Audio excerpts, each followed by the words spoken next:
ladies and gentlemen, if you truly love yourself, then today must be the last day you make excuses for accepting less than your soul craves.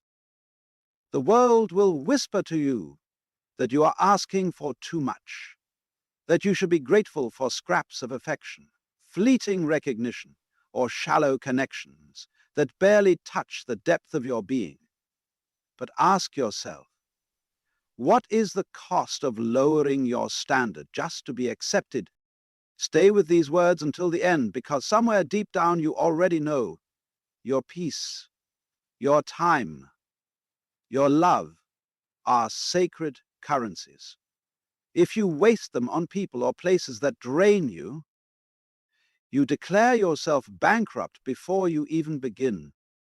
We live in a time where distraction masquerades as connection, where people fear solitude so deeply they sell themselves for the illusion of company. But there is a quiet revolution happening inside you now. The realization that the fear of being alone is the greatest lie you were taught. Because to stand alone, unbending, unyielding in your truth, this is love in its purest form. If you ever wonder why you keep repeating the same mistakes, the same heartbreaks, the same regrets, it is because you keep telling life you are satisfied with less. And life listens. It gives you only what you have the courage to claim. So claim it now. The right to walk away from the half-hearted. The power to say no without guilt. The freedom to wait for what echoes back the love you give so free. Loving yourself is not vanity. It is sanity. It is remembering that you are not born to beg for crumbs of attention or bargain for slivers of respect. You are not a vessel to be filled by others. You are a source, a sun. Your warmth must first nourish you before it lights the path for anyone else. Those who truly love themselves become unshakable. They know how to be alone without feeling lonely. They know silence is not empty. It is full of answers. They know the door that closes makes space for the door that swings open wide. They know that life bends itself to the standard you set for your own worth. So let today be the day you promise yourself, I will no longer shrink to fit small spaces.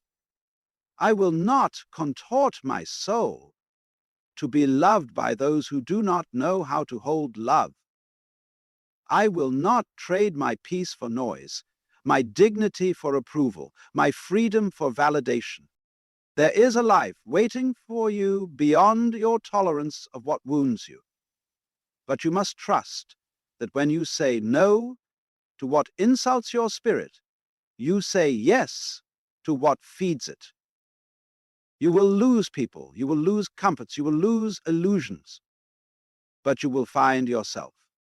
That is worth every empty seat at your table. If you love yourself, do not accept less than you deserve. And when you forget, as we all do, return to this truth. You are not here to prove you are worthy. You are here to remember that you always were. People move through life blind to the small betrayals they commit against themselves every single day.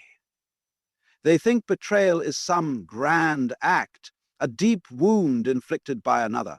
But the deepest betrayal is quiet.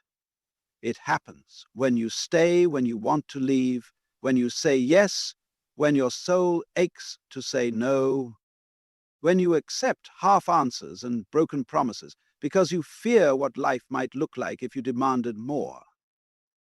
If you love yourself, truly love yourself, then you cannot remain blind to this subtle self-abandonment.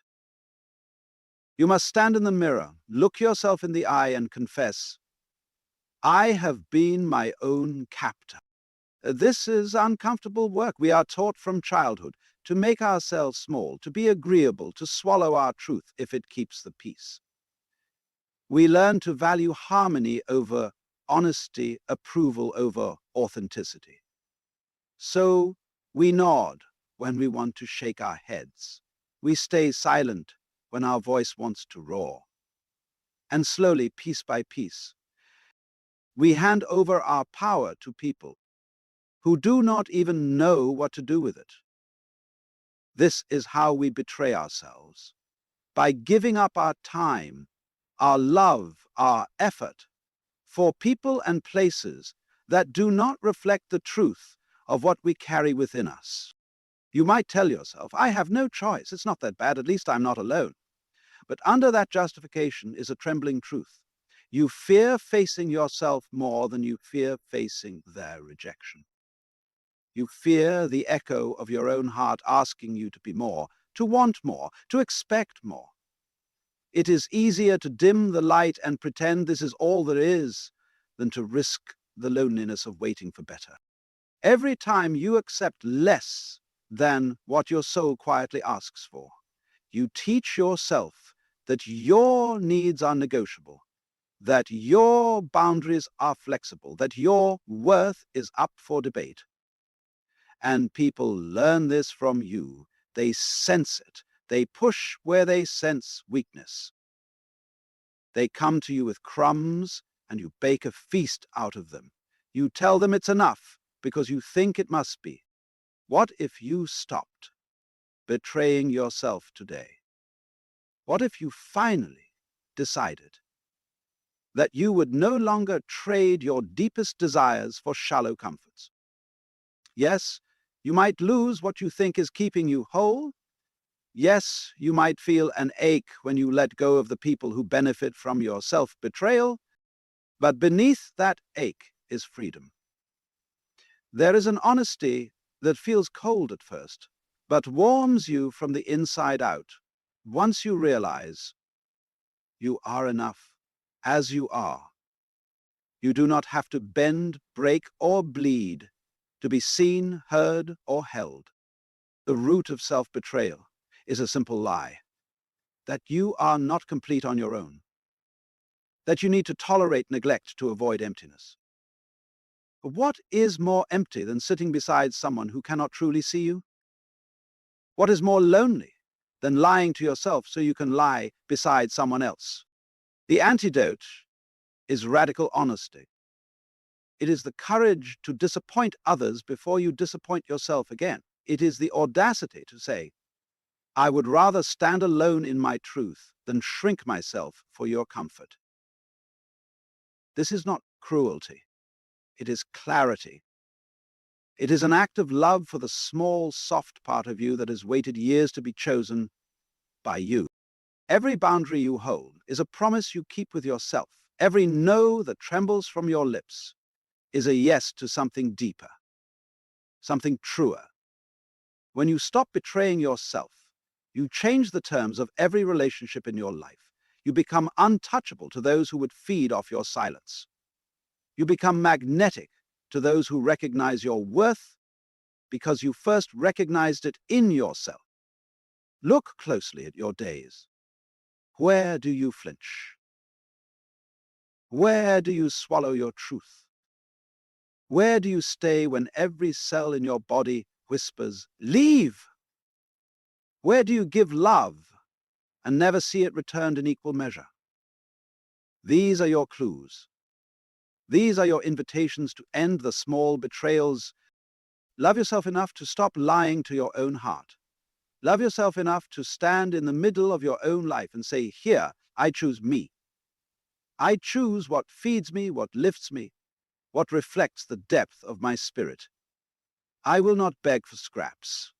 I will not settle for half-loves or empty words. I am the keeper of my own soul, and I will guard it fiercely. The greatest betrayal is not what another does to you. It is what you do to yourself when you accept it. Decide now that you will no longer be your own betrayer, and watch how your world reshapes itself around the standard you finally choose to keep. We live in a world built on the illusion of scarcity. From the moment we're born, subtle messages seep into our bones. There is not enough love to go around, not enough success to share, not enough approval to comfort every heart that longs for it.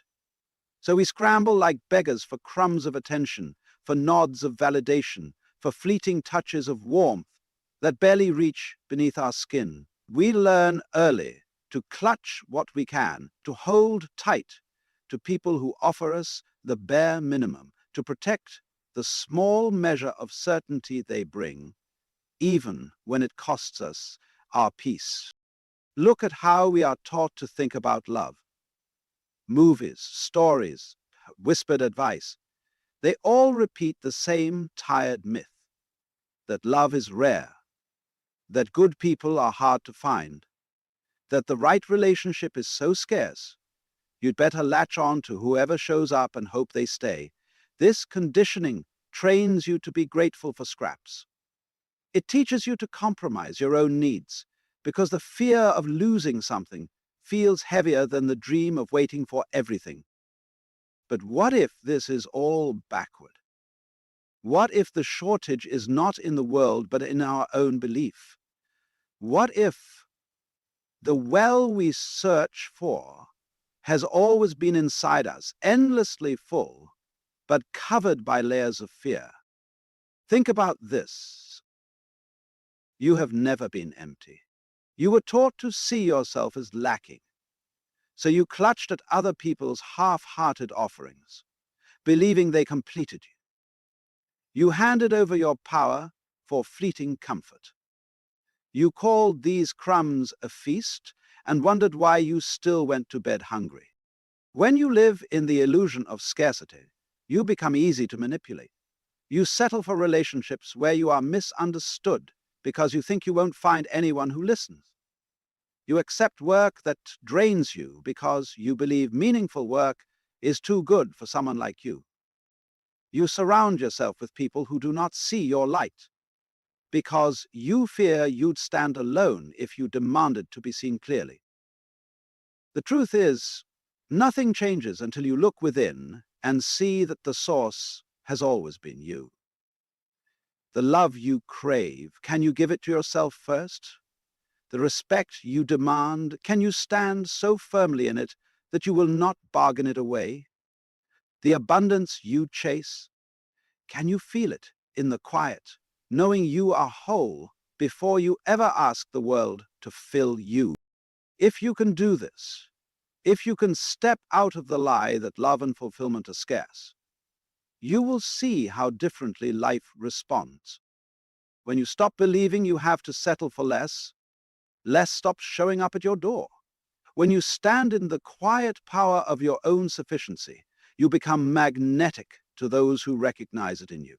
You shift the very ground beneath your feet. People will call you unrealistic for expecting more. They will say you are picky, demanding, hard to please. Let them say it. Their words only echo their own fear that they must accept what wounds them because they do not trust themselves to wait for better. Do not let their fear become yours. Stand in your truth. Be willing to be misunderstood by those who still cling to scarcity like a blanket. If you dare to reject the illusion, you will be tested. You will sit alone at tables where you once begged for a seat. You will say goodbye to hands you once held tightly, even when they offered no real warmth. You will taste the emptiness that comes when you stop filling your soul with distractions. But this emptiness is not a void. It is space. Space for truth, for people who match your depth, for experiences that nourish you in ways you were taught were too much to hope for. Loving yourself enough to reject scarcity is not arrogance. It is an awakening. You are not here to survive on crumbs. You are here to remember you are the feast. You are not here to clutch at half-hearted love. You are here to embody love so fully that only those who can meet you there are welcome at your table. And if you ever forget, When the old fear creeps in, when loneliness knocks, pause and look inward. Remind yourself the source is never out there. It is here. It is you. As long as you carry that truth, you will never run dry. You will never be without, and you will never again be fooled into believing you must accept less than the fullness you were born to hold.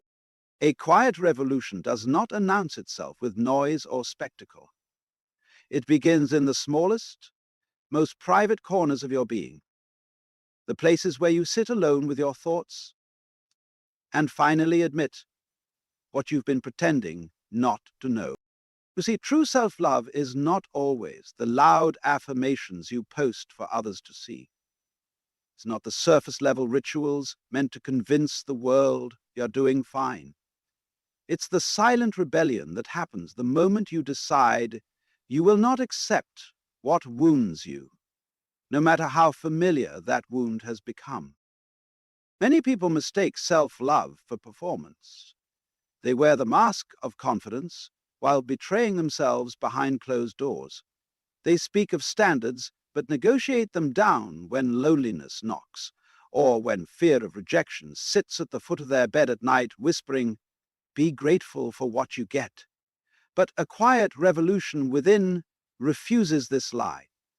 It does not shout. It does not beg for recognition. It stands still, rooted, unwavering, and simply refuses.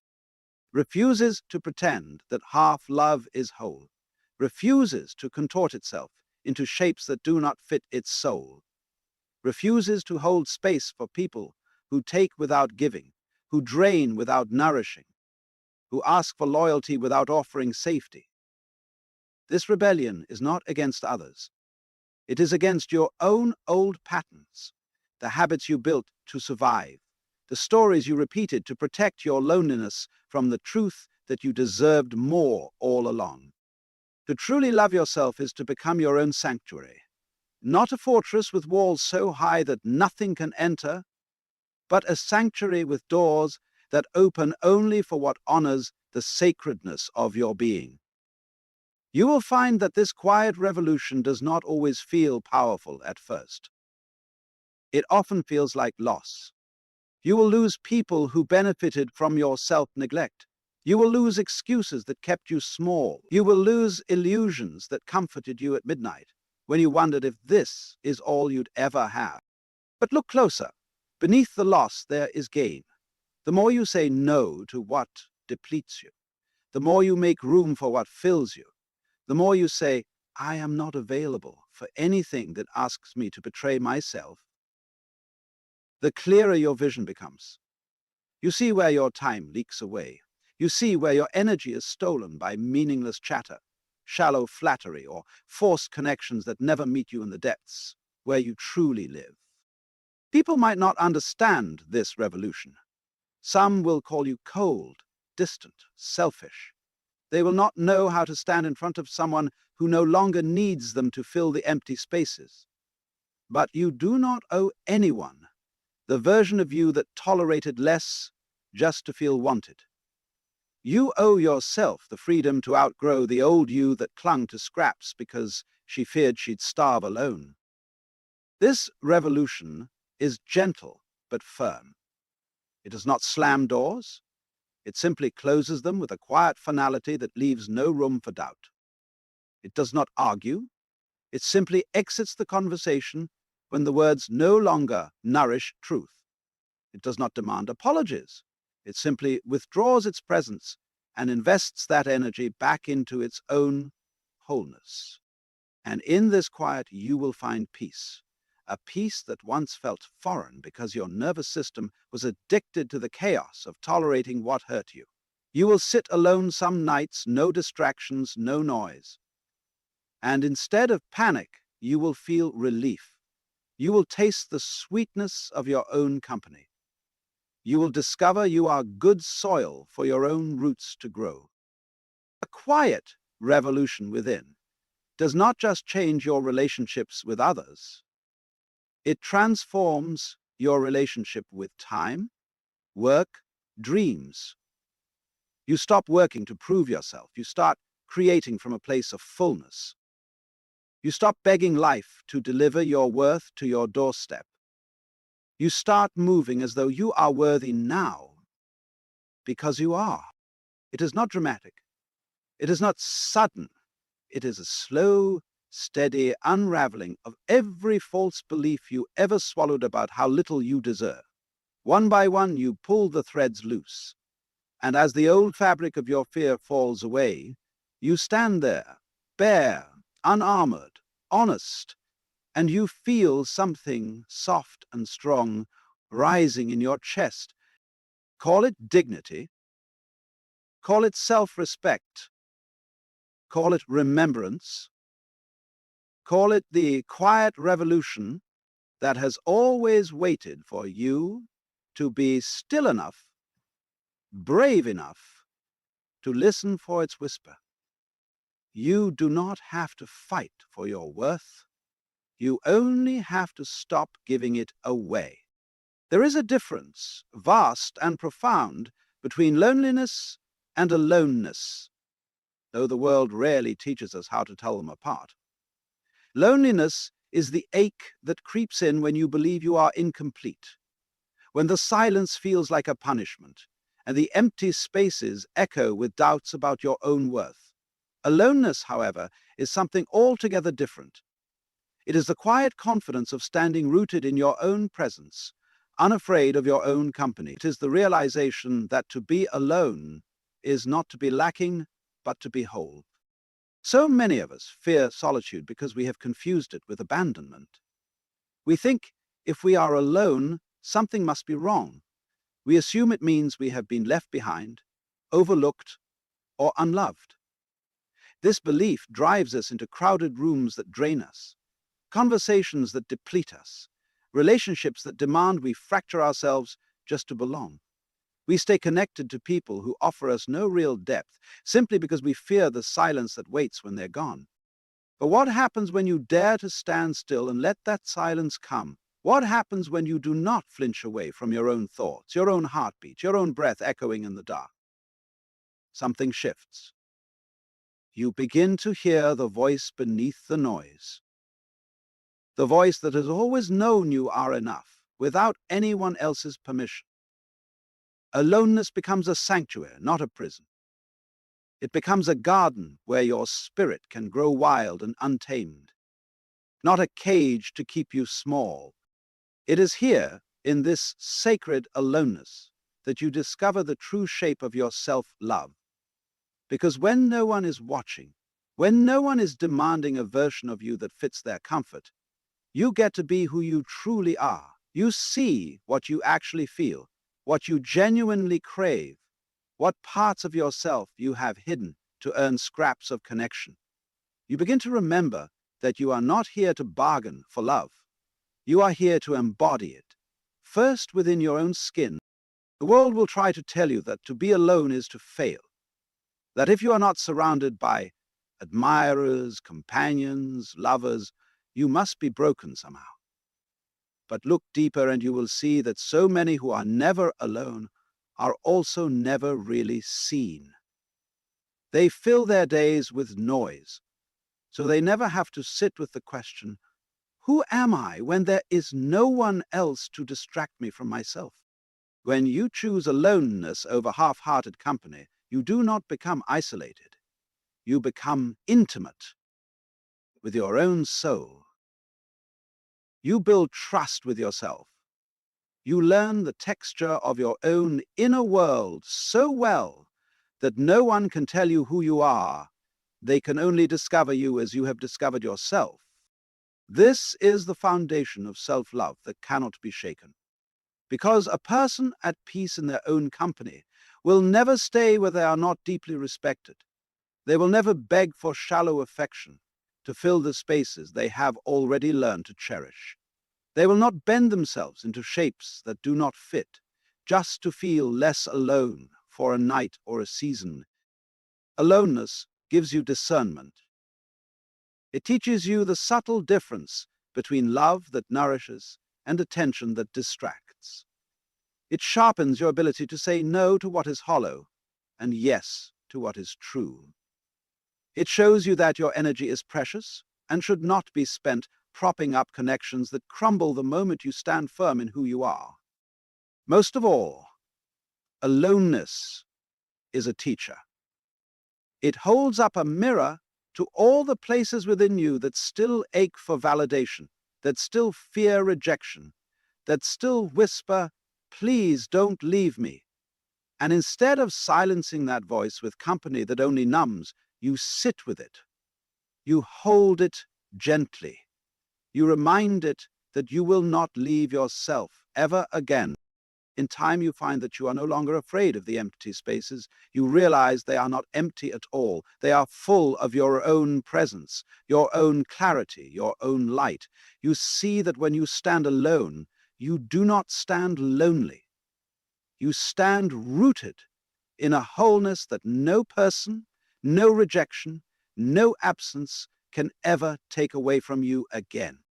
And when others come, as they always will, you do not cling to them out of fear. You welcome them from abundance. You love freely, without needing to grasp.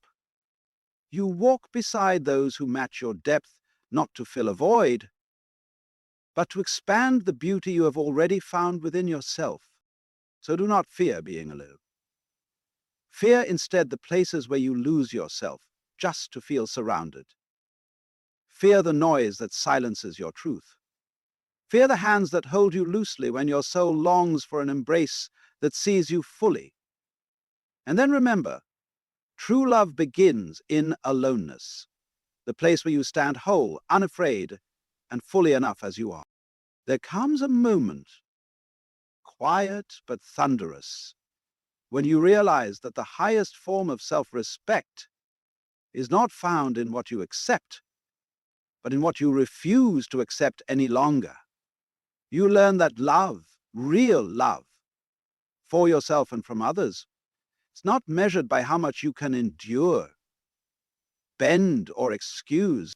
It is revealed in the courage it takes to walk away, to step out of the circle where your worth is up for negotiation, and declare with your absence what your presence could never convince them to see. Most people fear walking away.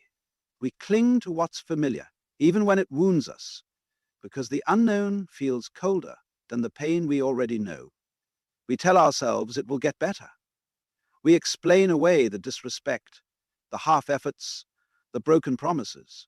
We convince ourselves that staying is loyalty, that patience will turn crumbs into a feast. But deep down we know staying when our soul says go is betrayal of the most silent and brutal kind. So why do we stay? Because we have been taught to believe that leaving is failure, that it makes us the villain, the difficult one, the person who couldn't make it work. We swallow guilt spoon-fed by a world that praises endurance more than truth. But here is the secret buried beneath that lie. Sometimes the bravest, kindest thing you will ever do for yourself is to gather your courage, open the door, and walk away. To walk away is not to abandon hope. It is to abandon illusions. It is to stop arguing with reality, stop begging people to become who they keep showing you they are not. It is to free yourself from the exhausting performance of proving your worth to someone who can't or won't see it. When you walk away, you reclaim every piece of yourself you handed over while trying to hold something together that was never meant for you. It takes practice, this courage. The first time you do it, your knees will tremble, you will doubt yourself, you will fear regret more than anything. You will hear echoes of old voices telling you that you are too much, too cold, too demanding. But as the door clicks shut behind you, listen closely. That is the sound of your self-worth being reborn. You learn quickly that not everyone will clap for your courage. Some will call you heartless, ungrateful, selfish. They will say you gave up too soon, that you asked for too much. Let them speak. Their discomfort is not your burden. Often it comes from the same fear they have yet to face in their own lives. The fear that they, too, are worthy of more, but have not yet found the strength to stand up and claim it. There is a deep grace in walking away. It teaches you to trust life again, to trust that the space you create by closing one door is not emptiness, but invitation, an open field for better things to find you. When you walk away from what is small, you make space for what is vast. When you leave behind what is shallow, you clear the path for depth. When you say no to what bruises your spirit, you say yes to what honors it.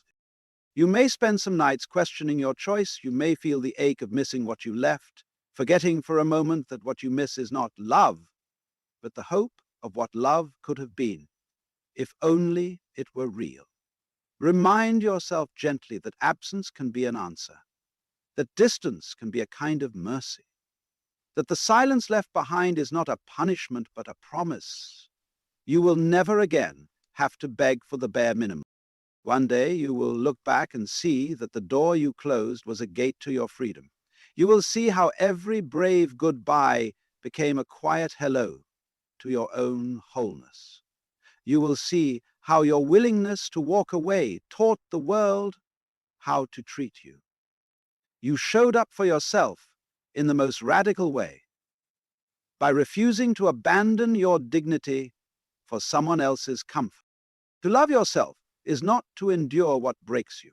To love yourself is to gather your courage, your fear, your trembling heart and say, I will not stay where I am not met. I will not shrink to fit the smallness of another's love. I will not keep knocking on doors that remain closed, no matter how kindly I ask. I will rise, I will leave, I will trust that what I seek is also seeking me, and it will only find me when I am no longer hiding in places I do not belong. The world outside is nothing but a mirror, reflecting back to you the quiet agreements you've made with yourself about what you believe you deserve. It does not judge, it does not punish, it does not reward in any moral sense. It simply answers your inner truth with its own reflection. This is why some people live their entire lives surrounded by half-hearted love, shallow connections, or empty opportunities, not because life has conspired against them, but because they have silently whispered, "This is enough for me," and life has simply agreed. If you've ever wondered why certain patterns repeat, why you keep finding yourself overlooked, undervalued, or unappreciated, look first not at the world, but at the standard you hold inside yourself. What unspoken bargain have you made? Where have you accepted crumbs and convinced yourself it's a feast? Where have you taught people, through your silence or your endurance, that your time, your presence, your love can be purchased cheaply? It is easy to believe you have no power over what comes your way. But the truth is more confronting and more liberating. You hold the blueprint. What you tolerate becomes permission. The words you never speak become the boundaries no one else respects. The situations you stay in, long after your soul has whispered it's time to go, become the limits of what life will offer you next. But the moment you raise your standard, everything shifts. The mirror bends. It doesn't happen overnight. Life tests your resolve. It sends the same old temptations dressed in new clothes, asking, will you settle again?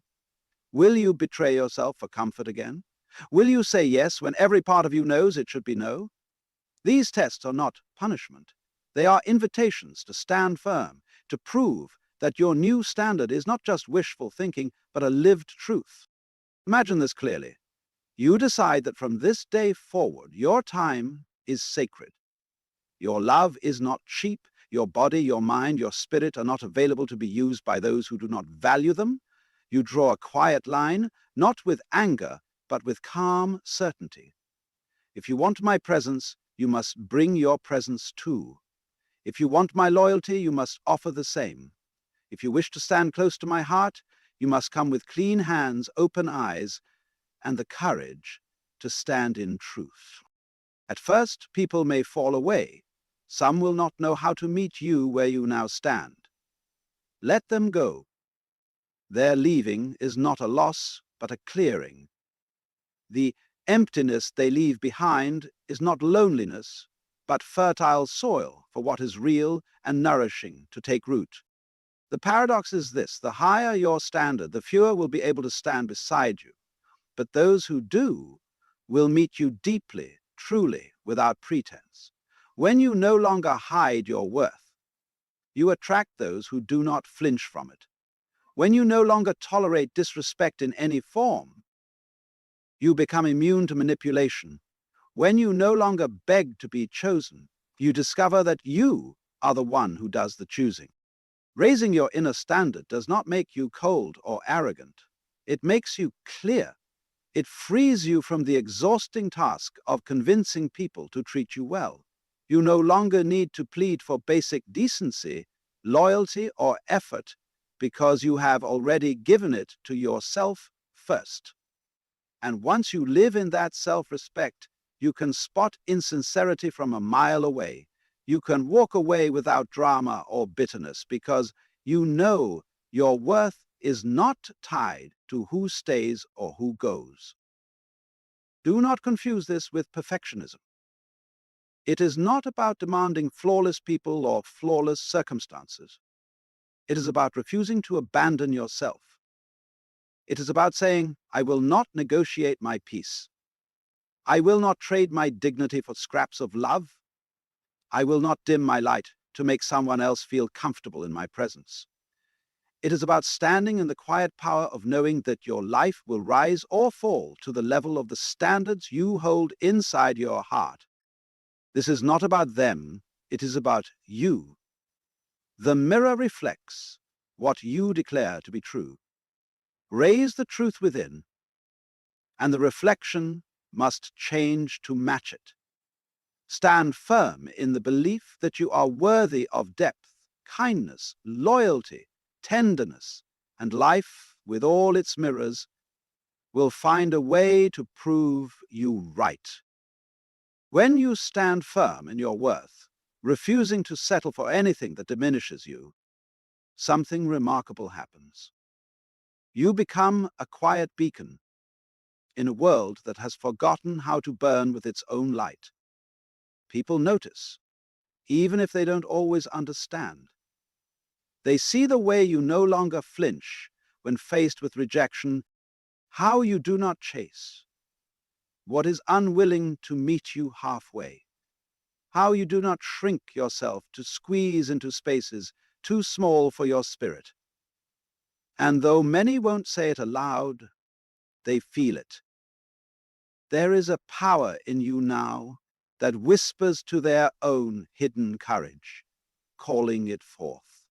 Most people live their whole lives hoping to be chosen by someone else, a partner, a friend, a boss, a family member. They exhaust themselves bending and performing for a nod of approval, a seat at a crowded table where they hope to be fed the scraps of belonging. Altogether, inwardly, they are a bit dead, without. But the person who refuses to accept less than they deserve breaks this cycle. They do not beg for a seat because they know they are the table. They do not crave permission to stand tall because their very spine has remembered how to hold itself upright. When you live this way, when you love yourself enough to say, I will not negotiate my value, you become a mirror for others. They see in you a possibility they had forgotten, that it is not only safe to stand alone in your truth, it is beautiful, that it is not arrogance to hold out for respect and depth and sincerity. It is the minimum your soul deserves. And you show them, wordlessly, how to raise their own standard by watching you hold yours without apology. It is not that you preach or boast or wave your self-worth around like a flag. True power needs no announcement. It radiates in the quiet choices, the unanswered message that does not deserve your energy, the graceful exit from rooms that cannot hold your honesty, the gentle but immovable boundary that says, this far and no further. People feel it in how you speak, how you move, how you no longer grasp for validation because you have already found it within. Some will be inspired by this. They will see you and remember their own forgotten fire. They will find themselves asking why they keep saying yes when their whole being aches to say no. They will wonder what it would feel like to stop begging for permission to exist fully, to love themselves enough to disappoint the people who benefit from their silence. You become living proof that it is possible, not easy, but possible, to live from a place of self-respect so deep it becomes your very atmosphere. Not everyone will celebrate this light. Some will resist it fiercely. They will call you distant, cold, hymen engine, too proud. But you will know the truth. They are speaking to the part of themselves that fears what would happen if they too demanded more, if they too refused to trade their peace for crumbs of connection.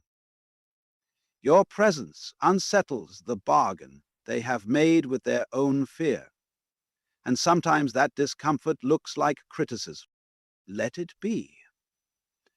Your purpose is not to drag people toward their own strength. It is simply to embody yours so completely that those who are ready remember they have it too. The ones who cannot bear your standard will drift away. Good. Let them find spaces that match their level of honesty, their level of courage. Wish them well. Release them gently and return your gaze to the horizon that keeps calling your name.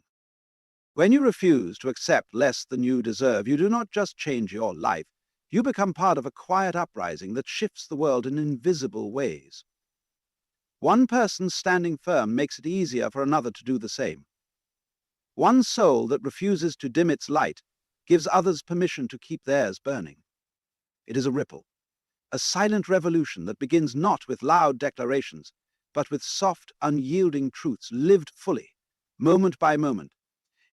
Stand where you are now. Root your feet deep in the ground of your own worth. Hold your head high, not in arrogance, but in remembrance. You are here to live wide open, fiercely honest, gently unshakable.